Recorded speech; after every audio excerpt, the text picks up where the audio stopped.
Elara's dreams were always vivid. Tonight, they were terrifying.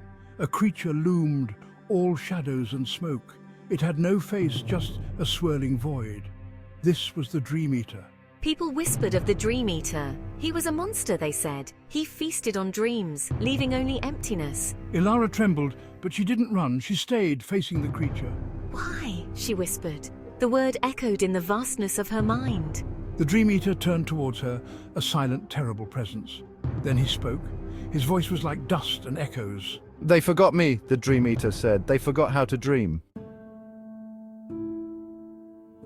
"They forgot me," the Dream Eater said. His voice was filled with sorrow. "They forgot how to dream." Elara listened, her fear giving way to curiosity. He told her of a time when dreams were vibrant, full of life. He had been their guardian, their shepherd. But the people stopped dreaming. Their dreams became dull, empty. I tried to remind them, to awaken their sleeping imaginations, but they feared me. They called me a monster. Elara saw the pain in his voice, in the way his shadowy form trembled. She began to understand. He wasn't a monster, not really. He was lonely. When Elara woke, the memory of the Dream Eater lingered. She couldn't forget his sadness, his loneliness. She started to tell stories about him. At first, people were afraid. But Elara's stories were different. She spoke of the Dream Eater's sorrow, his longing for the lost dreams. Slowly, people began to listen. They began to see him not as a monster, but as a creature deserving of compassion. Elara's stories spread. They were whispered in hushed tones, shared around flickering campfires.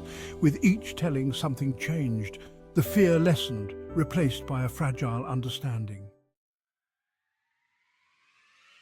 One night, Elara dreamt again. The Dream Eater was there, but he was different. The shadows were receding. She saw the outline of a face, pale and drawn, but undeniably human. They are dreaming again. His voice was clearer now, filled with wonder.